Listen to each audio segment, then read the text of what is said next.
Thank you everyone for joining us for another Learning Lunch hosted by FormatApproved.com.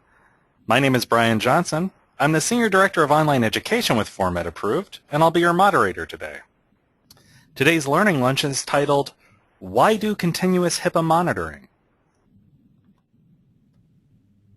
We're joined today by Anupam Sahai. Anupam is a co-founder and the president of eGestaltTechnologies. He's a recognized expert in the areas of healthcare IT, cloud computing, security and compliance, and networking. I also have to say that the eGestalt tool Anupam and his colleagues have built is truly remarkable, and we'll provide some more information for you about that at the end of our session. Some quick housekeeping notes before we begin. You can ask questions of our presenter at any time during today's session by entering them into the chat area.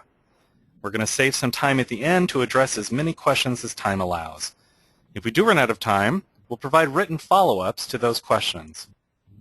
Also, note that all registered attendees of today's session, whether they attend or not, will receive an email with links to both the slides and the recorded versions of this event.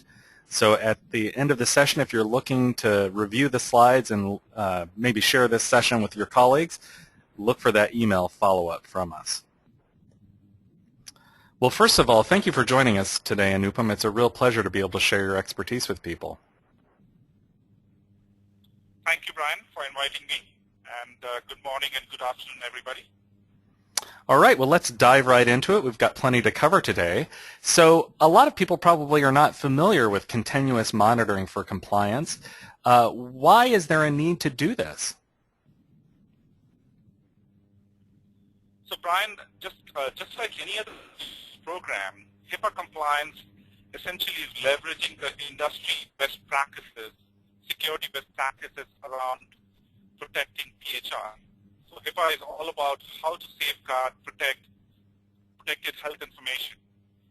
And so HIPAA compliance essentially puts together a set of best practices around people, personnel, organizational processes, and IT assets, and how they are managed in terms of storing, accessing, and sharing of PHI information. What happens is that I always say that security and compliance is a journey. And you can start out by kind of measuring and baselining where the organization stands today with respect to the security and compliance needs from a HIPAA perspective. But things change.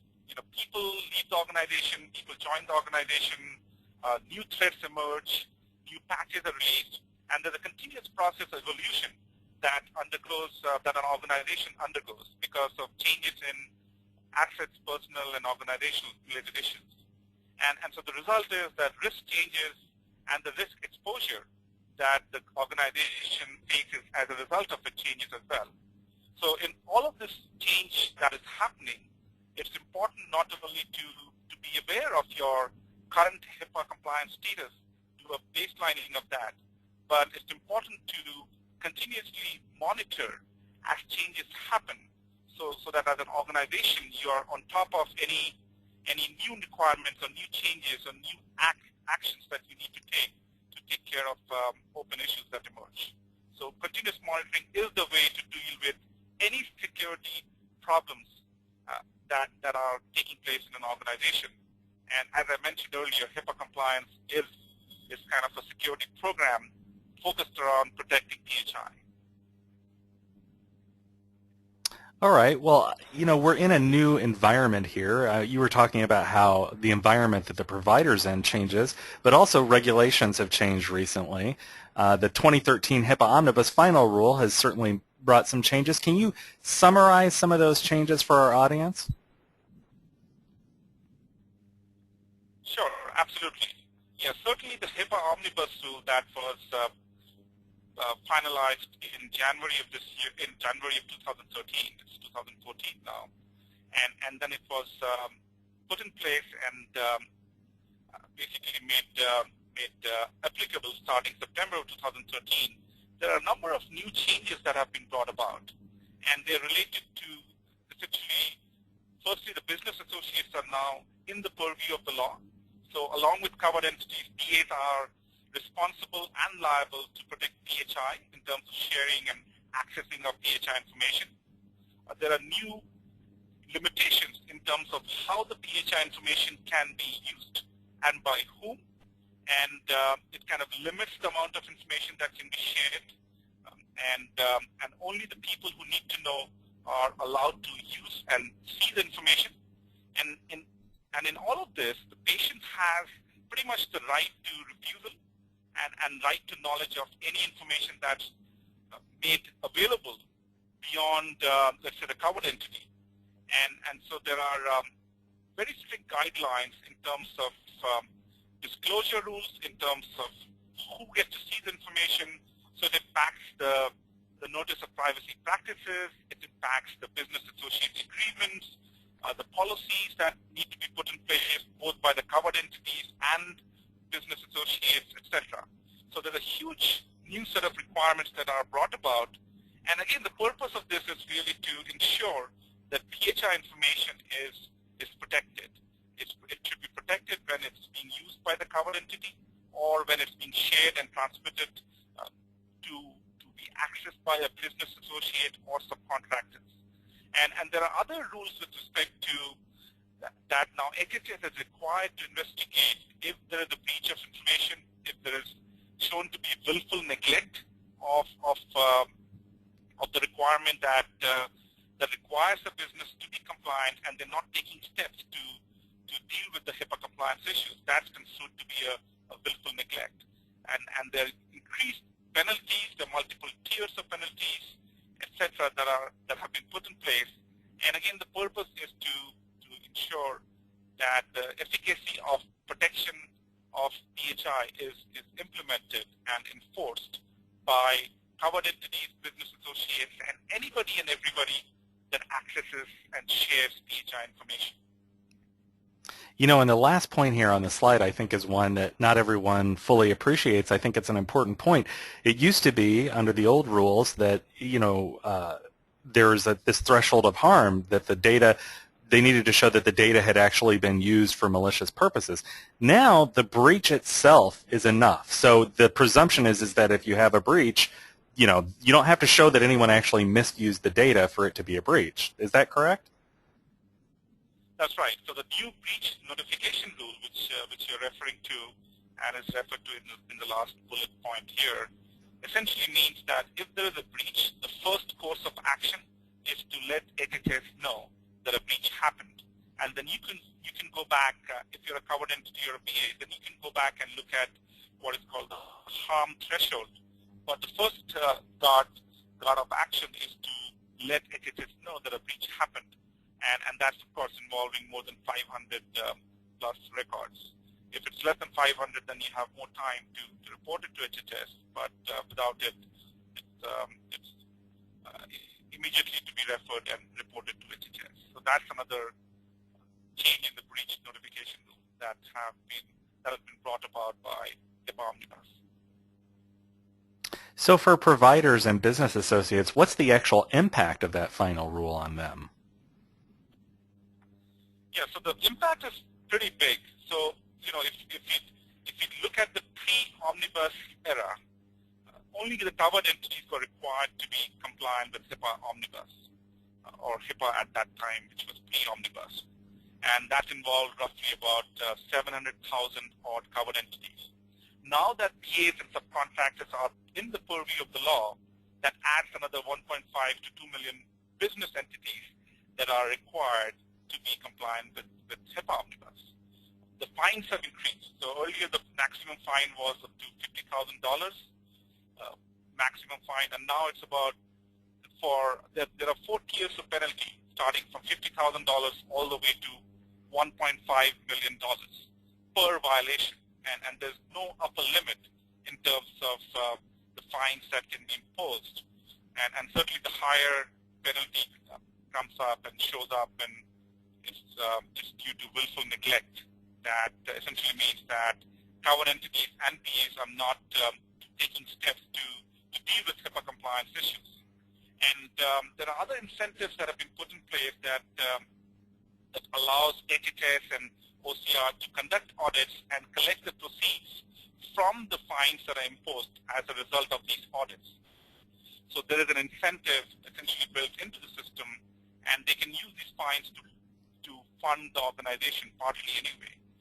And there are also incentives for the whistleblowers in the organization to if they report that violations are happening in CEs and business associates and subcontractors, they get a part of the proceed as well. So the government has put together a set of mechanisms and incentive schemes to ensure that businesses are moving towards HIPAA omnibus compliance.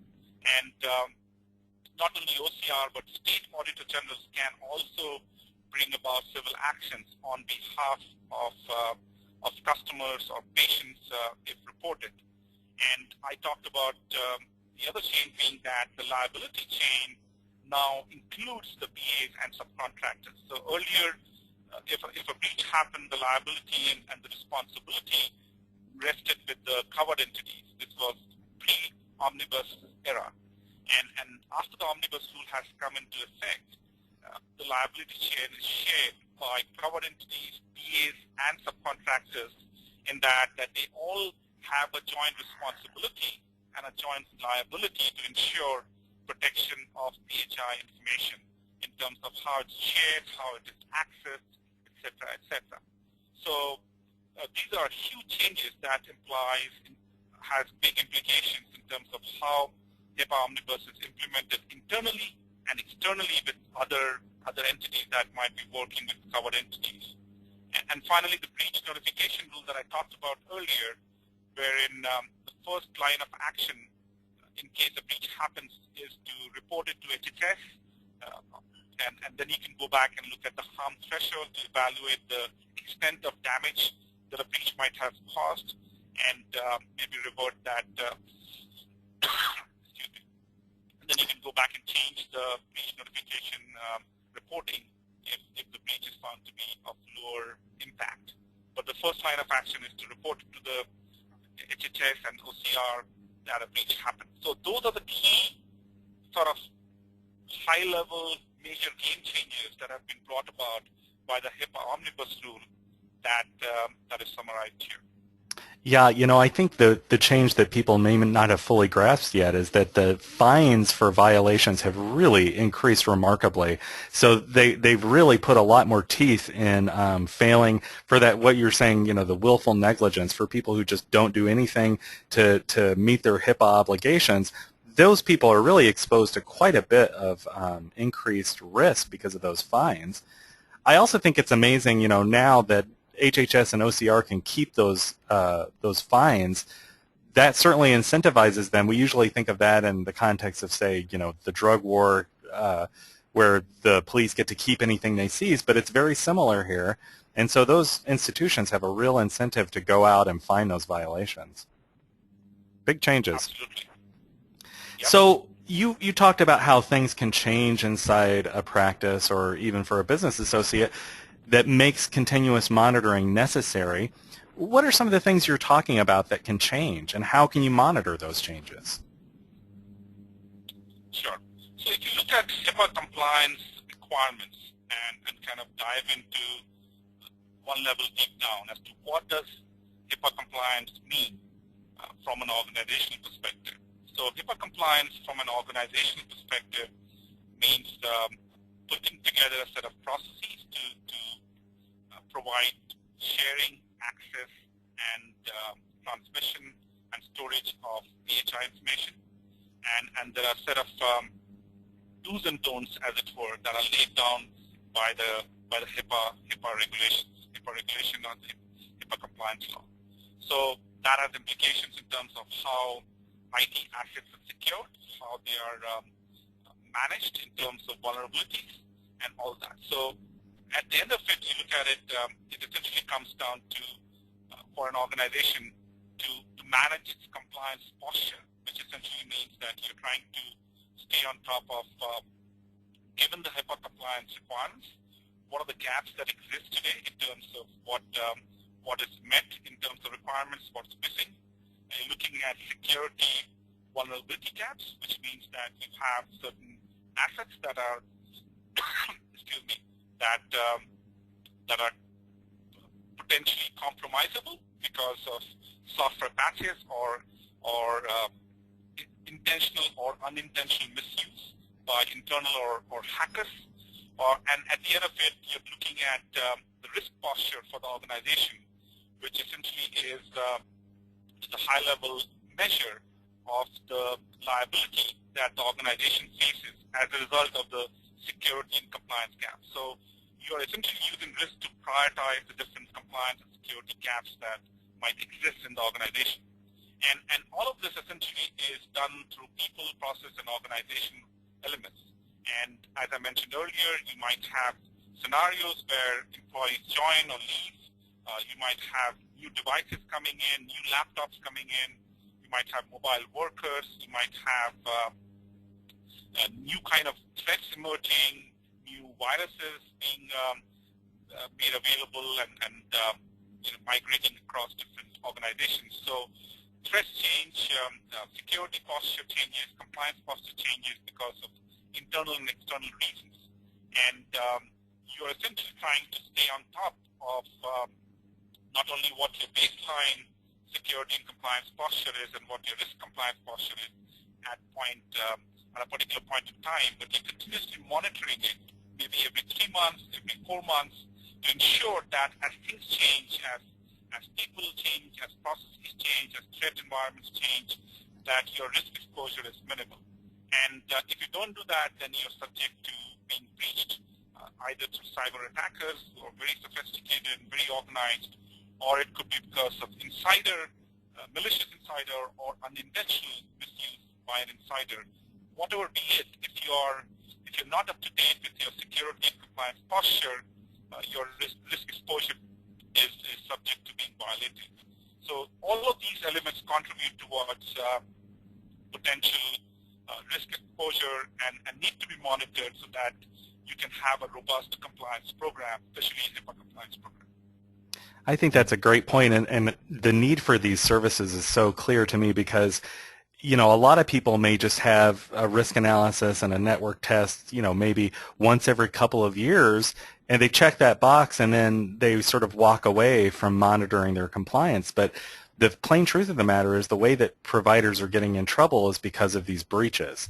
They might be audited, but it's the breaches that really are getting people in trouble. And if you're just checking that box and you're not really keeping up with your compliance, you are at risk for a breach. So I think there's such a need for this sort of continuous monitoring, which we'll continue to discuss here. All right, so here we have a little bit about the workflow. Excuse me as I bring up the boxes here, but can you tell us a little bit about what's involved here? Yeah, so this is essentially the continuous workflow for measuring and dealing with any security and compliance issues that might crop up. So you start at the top box right there, at the red box. And the first step for any organization is to really do a baseline assessment of their security and compliance posture. And the baseline essentially is telling the organization what kind of gaps exist today vis-a-vis the HIPAA omnibus requirements.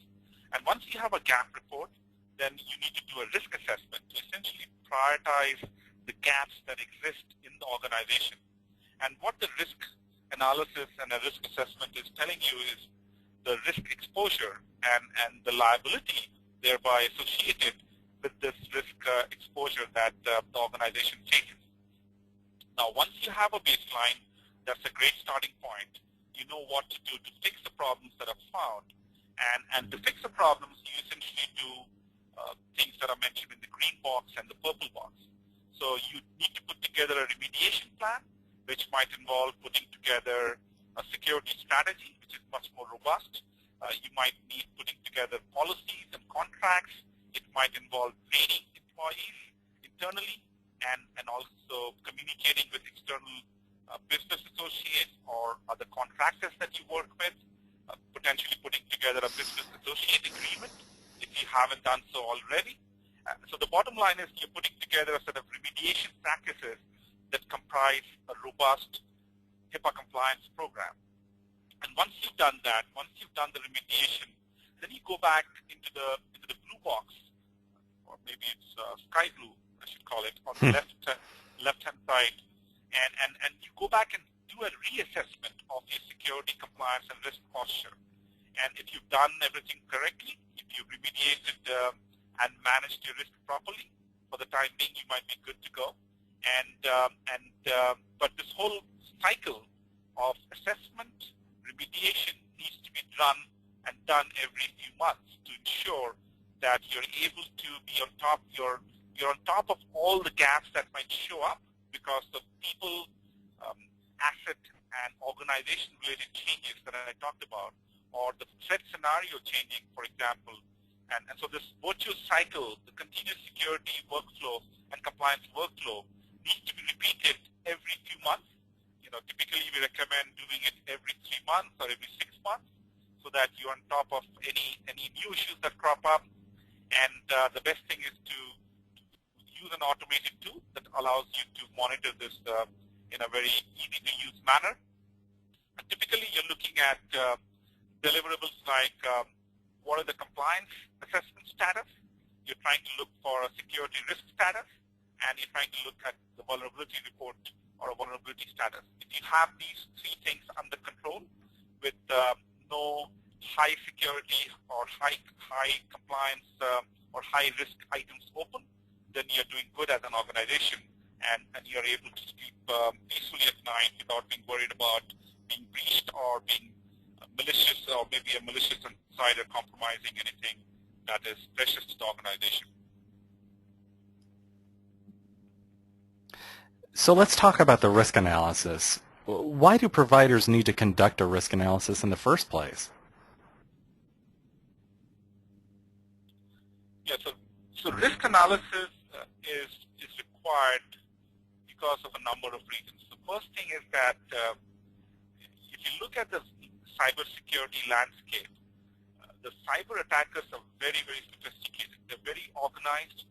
They have very sophisticated tools and technology, and they can easily breach into organization of any sizes. And it has been found that by taking simple steps, such as putting together a few controls or taking care of simple vulnerabilities that might exist in the enterprise, about 97% of the breaches can be prevented. And so what happens if you get breached? The numbers are staggering. The average cost to take care of a security breach, again, this is from market research, is about $5.5 million. So some of this is because of the value of the asset that is taken away. Partly it's also because of dealing with the liability and the lawsuits that might come about. It could also be because of brand damage. So it's a huge cost to pay for taking simple steps that otherwise could prevent breaches. And the other big reason for doing risk analysis is because most of the compliance programs, such as HIPAA High-Tech, PCI, FISMA, SOX, in some form or the other require doing a risk analysis. And risk analysis is a clear way that senior management can really relate to doing the IT spending on security and compliance budgets. They can really understand, if I spend $X, this is the liability damage that I can prevent to my organization. So it's a good way to have a conversation with senior management and a good way to justify budgets that are really hard to come by. And just to throw some more market statistics out there, there are about 5 to 15 million identities that are stolen every month. And there are about roughly 10 to 25 incidents that are happening every month. So this is not something that happens to the other guy down the street. It's something that's happening to every organization that's not keeping up with the security and compliance programs that are required to really deter such attackers. Yeah, and I'd just like to add on that, on the meaningful use requirements, people are getting audited left and right for that meaningful use, where you have to attest that you've had that risk analysis, and many people have sort of checked that box without doing what they actually need to do, and now they're getting in quite a bit of trouble because of it. So we're hearing those stories coming more and more from folks out there, that you really need to not just check the box, you've got to have that risk analysis for meaningful use. Absolutely. So tell us a little bit about the risk management triad, if you could. Yeah, so risk management seems like a very complex topic, but and for a first time person or IT person, this might seem so, but really it comes down um, to a few things that are being looked at. I talked about when somebody is doing a risk management, they're really looking at what are the factors that can compromise the security and the compliance related issues that are critical to the organization. And so if somebody is looking at HIPAA compliance, risk management, they're really talking about protecting assets that deal with PHI information.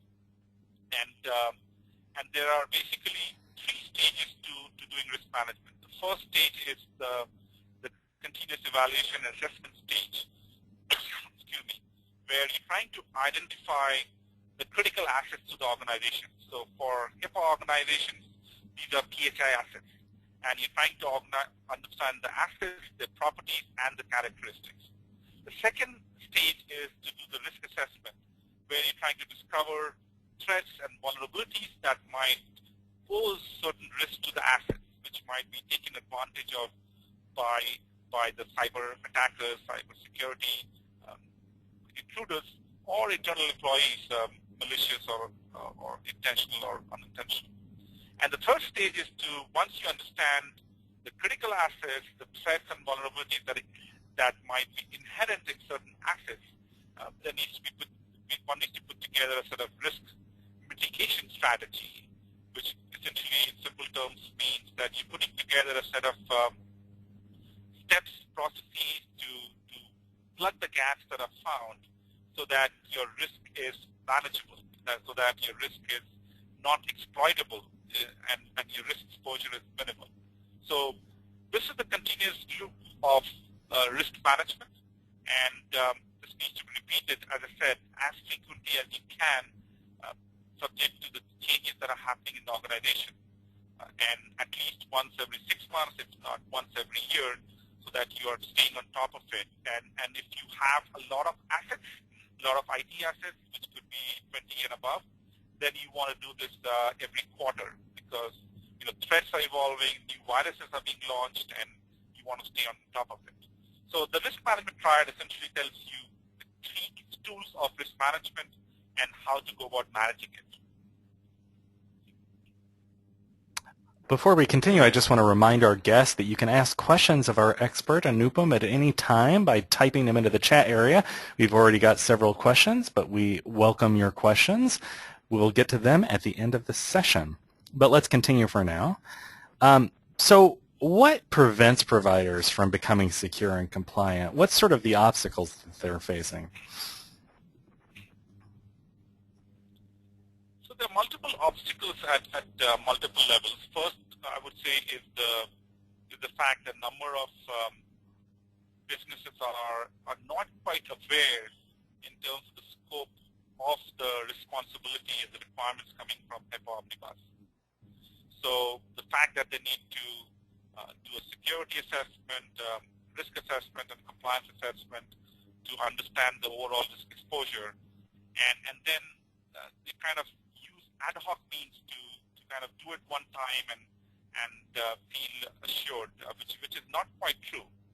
And so one needs, you can do all of this manually, and that would be very expensive and inadequate, because you can do it one time and then forget about it, but you're essentially not safe, you're not secure, you're not HIPAA compliant, because you need to keep on top of the changes. And if you get audited 6 months after you did your compliance program, you may not be totally up to date. So that's one thing. So there are lots of solutions out there, which are based on manual processes, based on consultants that make it very expensive, and it's very labor intensive. So that's on the technology side, and on the mindset side, I said, is the lack of awareness that makes people or prevents the people from becoming compliant and secure. Well, you alluded to how, people can do this manually, but why shouldn't providers just use a spreadsheet instead of using a continuous monitoring tool? Yeah, so we get asked this question sometimes, and really it comes down to the the sophistication and automated tools should do a lot more than what a spreadsheet can do. So if you're using a spreadsheet, there are a number of challenges that you're faced with, and they're related to having an audit control, having a version control in terms of when things changed and why were certain changes made. Keeping track of that becomes a huge challenge. If you have multiple people in the organization that are responsible for dealing with compliance issues, collaboration becomes a challenge. You want to make sure that you assign roles and responsibility and accountability to certain people in the organization, and that becomes very hard by using a single spreadsheet to track that. And then the whole process of managing, delegating, and assigning responsibility is a huge challenge with the spreadsheet. And then if you find the gaps that are there in the organization with respect to security and compliance issues, then the next step is to fix the problems. And so you need to be able to create tickets or create owners for the different gaps that are found. And to do that on a spreadsheet is a huge problem. And imagine repeating this process every few months through a process to monitor your security and compliance status and risk status on a regular basis. It's a nightmare. And then also HIPAA compliance requires you to archive all this information so that it's available for, I believe, 6 years after you've done the audits. So, traceability, archiving, and all these issues are a huge challenge if you're using, a spreadsheet instead of an automated tool, which will do all of this and a lot more in a very easy-to-use, simple manner. Yeah, I just don't see how anyone could do anything remotely like an adequate job of keeping track of these things by using a spreadsheet. It's just too much to keep track of. Yep. Now, for our next question, someone asked this earlier, and we usually wait till the end, but we might as well address it now. Someone asked, what does OCR stand for? That's the Office for Civil Rights. That's the part of HHS that enforces HIPAA. It's classified as a civil right, so just address that real quick. But now that that's out of the way, what should providers understand about the audit program that's run by OCR? Yeah, so OCR ran a pilot audit program, HIPAA audit program in 2012, and I believe they did about 125 audits, random audits. And that was a pilot program, and based on media reports, in 2004, OCR is going to launch a new HIPAA audit program. And what OCR is looking for is really, basically, they're trying to validate the fundamental requirements from a HIPAA omnibus compliance perspective. So they're looking at privacy rule guidance and implementation.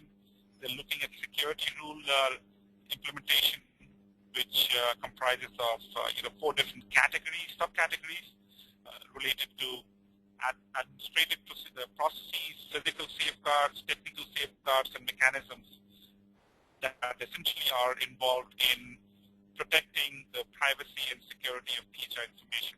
So that's certainly a key focus area in the audit program.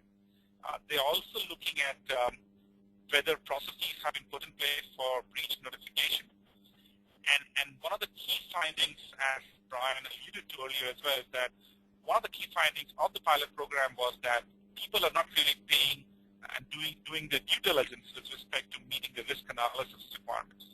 So you might have the best technology tools, and if you're not updating it, you're not patching it, you're not managing a risk, they are of no good use. So managing risk, doing a risk assessment and managing a risk is critical to the success of any security and compliance program. And the audits that were done by OCR essentially came out with the findings that most of the people, organizations are not really doing a good job there. So a lot of focus on risk analysis as well, along with the other topics that I talked about. So how do providers need to get ready? How do they need to be prepared in case of an audit? So in terms of getting ready for an OCR audit, you basically, as an organization, you need to be able to provide the deliverables that OCR is looking for, and also show that you have implemented HIPAA Omnibus in its full letter and spirit. And so for an organization who wants to be ready for an OCR audit, you clearly need to understand the scope of HIPAA high-tech requirements, which basically means you need to put together a security and compliance plan. You need to assign roles within the organization so that people are held responsible and accountable and are championing the cause. First thing is you need to start out by doing a gap analysis, which it basically starts from doing a self-assessment and fix all the patches, all the vulnerabilities, all the security and compliance issues that are found as a result of the risk analysis and the security analysis. And once the gaps have been found, put together a set of remediation, plan with safeguard controls to ensure that the gaps cannot be exploited or it is of manageable risk. And all of this requires putting together policy documents, procedure documents, and at the end of it all, you need to have what we call a proof of compliance, which is essentially a document which shows what are the steps and processes that have been followed by the organization as a step towards implementing HIPAA compliance. So it's a multi-step process, and one leads to the other, but at the end of it, you have a proof of compliance, which again needs to be monitored continuously to ensure that you are managing your risk and the security and compliance exposure that might come about as a result of the change to the different parts of the organization. So why is continuous monitoring important for getting through an audit? How can this really make a big difference for a provider? So continuous monitoring, as I said earlier, things are changing continuously in the organization. You might be compliant 6 months ago when you did a baseline security and compliance gap analysis.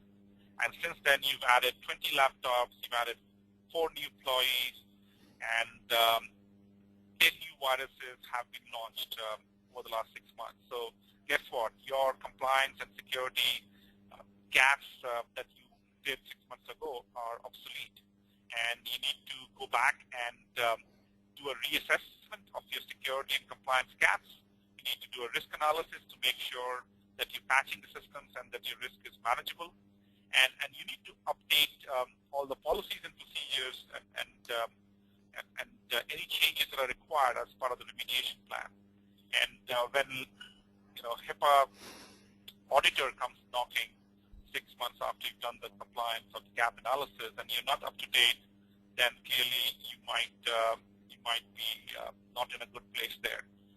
Furthermore, you can be breached by cyber intruders by exploiting the latest malware or the vulnerabilities that might have been going around. So you run the risk from an organizational perspective, from a risk exposure perspective, not to mention the auditor coming in and seeing that you're not really keeping up with the latest requirements. So it's all of that needs to be looked into, and it should be part of any robust security and compliance program.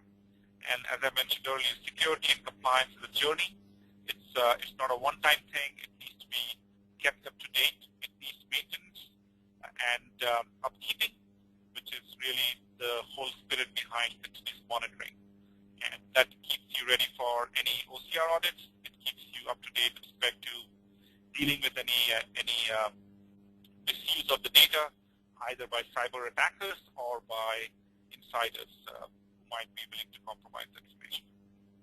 Yeah, it strikes me that for organizations that have continuous monitoring and are really on top of their compliance, being audited, of course no one wants to be audited, but being audited, they can just run through that, process with the auditor and really should have no trouble demonstrating that they're compliant. It's people who haven't done all their due diligence, or even if they have, if it's not organized properly, they're going to have a lot of difficulty getting through that process. So, I mean, there's, on the one hand, there's compliance, and then there's also making sure that you really do have the proper security. And it really is key to both of those, I think. Yeah, and you will basically, if you're using an automated tool, you'll have access to the latest policy information, latest you'll have an audit trail of the changes that were done that you can show as proof of compliance and upkeep to the auditor, and thereby you're able to essentially show a trail of activity which is required to show what is called reasonable effort demonstrated to the auditor as well. So all of that you'll be able to generate in real time and also stay on top of any gaps that are found and thereby limiting the risk exposure if you use continuous monitoring. All right, well, we have plenty of time for questions and answers, and that's good because we've already got quite a few questions. So I certainly encourage our guests to go ahead and ask more questions. If we don't get to them in our time that remains, we'll follow up with written responses. People have asked, we always mention this, but people have asked whether they can get the slides of this event. And just to remind you, we always send out a follow-up email that will have both the slides and a recorded version of this event. So it's been a lot to digest, lots of great information.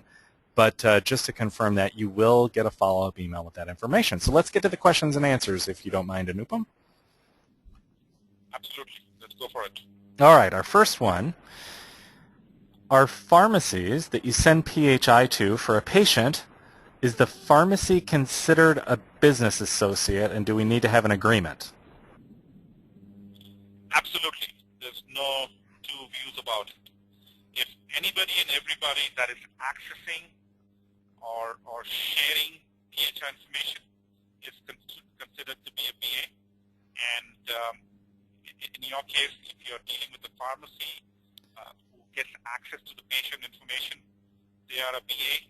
You need to have a BA agreement with them. In fact, you probably need to go a step further to ensure that they are protecting and safeguarding the PHI information.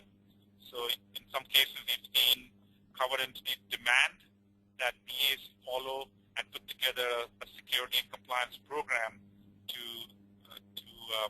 protect PHI information.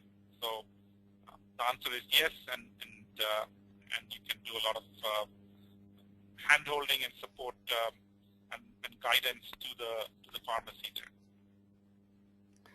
So here we have a question about the difference between an error and a violation, I guess is how I would categorize it. The question is, let's say that you send another HIPAA-covered entity, like another doctor, you send them a patient's PHI in error. Is that considered a breach, or how would that be classified? Yes, that will be considered a breach. In fact, there have been certain incidents where certain PHI information was shared by accident, and I don't want to name the hospital. It's a pretty large tertiary hospital, and they were sued for breach by patients.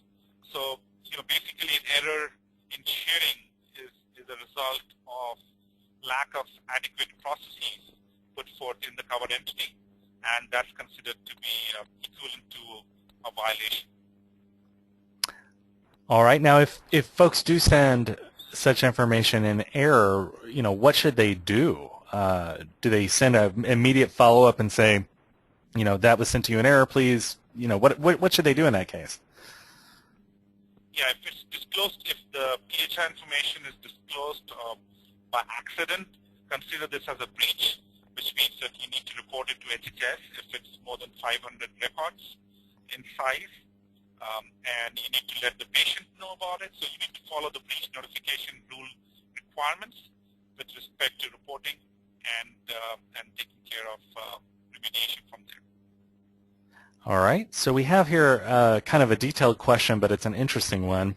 It's about the credit card service called Square. For people who don't know it, this is becoming more popular. It's a web-based credit card processor.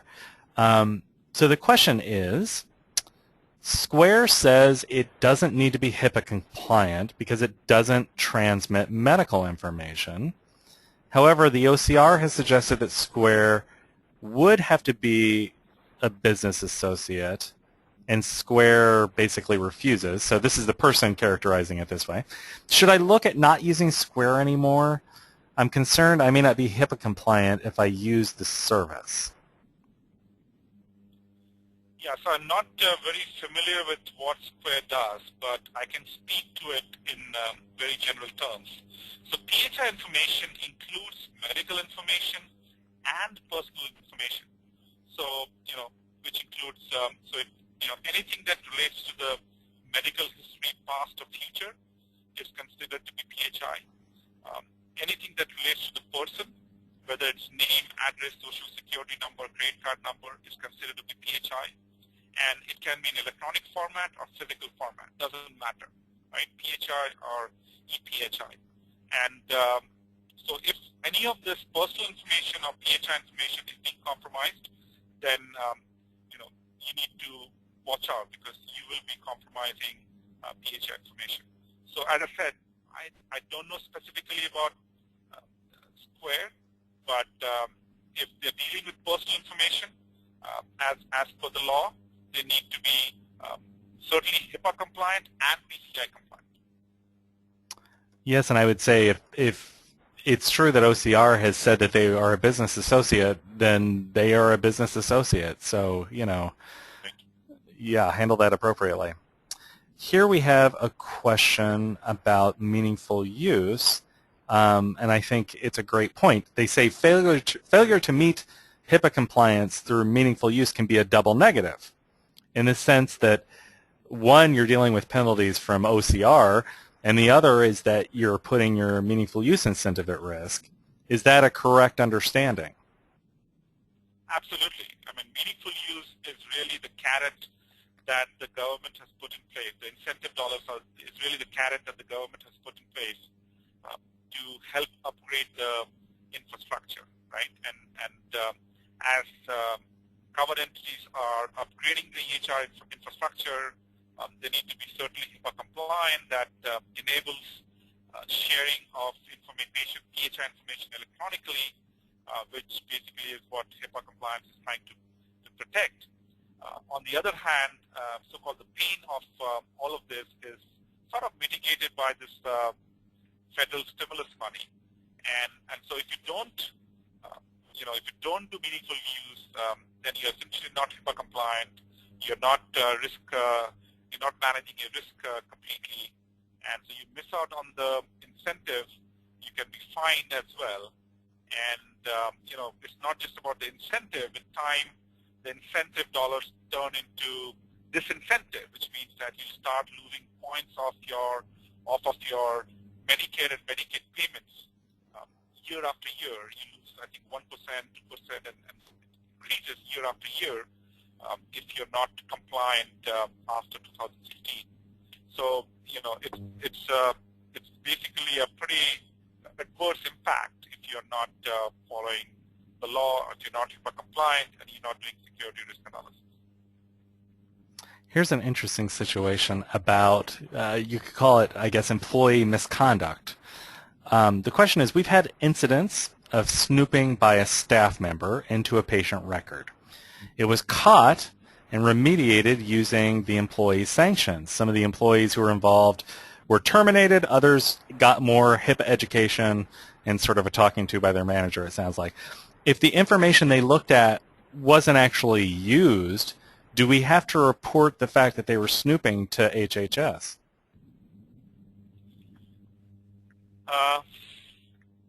It's a specific question. I would prefer to kind of take it offline if possible. Sure. Because there are a number of situational issues here that need to be dealt with before I can provide a complete answer. But yeah, I mean, if this so-called rogue employee is not a rogue, then that's a different situation. If this employee is a rogue employee who might leave the company and misuse the information after leaving, you kind of need to go into a little bit more detail before I can come back with an answer one way or the other. And of course, the most famous example of this is when people have gone in and snooped in celebrity records. There's a famous incident involving Britney Spears, for instance, where they then have sold that information to the media, I think we all understand that that's certainly a big violation, and those organizations have gotten in trouble for that. It's good, reading the question, it's good that they do have policies in place and employee sanctions, so that certainly puts them ahead of some folks. That's right. I mean, having policies and having practices in place will basically not subject you to, willful neglect-related fines. But if its information is breached, you might still be penalized for breach of information, but at a lower rate. As I mentioned, there are 4 tiers of penalty, starting from $50,000 to $1.5 million per incident. So, putting together processes, putting together practices helps you to show reasonable effort, which means you're not doing willful neglect. But if you're still violated, then maybe you're not keeping up with the program, and you might be subject to fines still. Now here we have a question that leads nicely. We're almost out of time, so I want to give you a chance to address this. The question is, what kind of database or project management software should we use? And I think it makes sense to talk a little bit about what eGestalt does here. I would certainly encourage people to visit eGestalt.com to learn more, but Anupam, if you could tell us a little bit about the tool that eGestalt has built, because I get around in HIPAA circles some, and I certainly think that this is quite an impressive tool that people need to learn about. So please tell us more. Yeah, so eGestalt built a HIPAA compliance monitoring tool to address all the issues that we talked about earlier with respect to doing gap analysis. You want to be able to use an automation tool. So we have a tool that does gap analysis. It does risk analysis, tells you what your current security and compliance and risk posture is. And once you know the gaps, it will tell you, guide you through the remediation process. It essentially has a complete soup-to-nuts solution provided in terms of policy documents, contracts. It has industry best practices built into the tool that allows you to become a domain expert, become a HIPAA expert, even though you may not have any background. And the tool will essentially use a wizard-based approach to guide you through the process of figuring out your HIPAA compliance posture today and your risk posture today, and then managing and maintaining it in a continuous fashion as things change, so that at any point in time you have a complete real-time view of your security and compliance and risk posture. So the problem that we're trying to address and that we talked about in terms of continuous monitoring of your HIPAA compliance services, and we are able to do that in a completely automated fashion without requiring a lot of domain expertise. You can subscribe to the service. It's cloud-based and doesn't need any hardware. You need to install a piece of software that's sitting on any one device, which will then monitor your risk and security and compliance posture, and will guide you through any remediation as you go along. So it's a completely soup-to-nuts security and compliance management tool, and certainly HIPAA compliance is a big focus area that we have built into the tool. Given all the challenges that I talked about that the industry has today, the tool has been built from the ground up for addressing the HIPAA compliance requirements that yeah, I think there's a lot of elements of the tool that are really remarkable. It provides so much guidance when you're looking, as you're going through, say, the risk analysis. Is there's resources right there. Not only are you assessing, but you're able to start addressing those things right away. The other thing that's really amazing to me about it is that in terms of looking at your network vulnerability, most folks are either, they've got someone coming in to do it, or maybe they're getting mailed things that they plug into their computer. It's a very slow and cumbersome process. By comparison, this tool, if you just install the software, it's so beautifully designed, it really works very easily for monitoring that compliance. It's really quite remarkable. So I would certainly encourage people to learn more about what's available from eGestalt. And in fact, We're pleased to announce that we have a partnership with eGestalt Technology now. As folks may know, Format Approved provides HIPAA training, but also HIPAA services, and as part of expanding those efforts, we're working closely with eGestalt Technologies to make those services available to people who need them. So I would encourage people to visit that first URL there on your screen, the formatapproved.com/education/HIPAA secure, to take a look at what some of the services are available through that partnership and what you can do there. The second URL on your screen is to look at our training. We provide 2 levels of training following HIPAA. One is the CHSP, the Certified HIPAA Security Professional, which is designed to train a security officer. The second level is for anyone who comes into contact with PHI, whether they're a business associate or a covered entity. So do take a look at that second URL to learn more about training offered through Format Approved.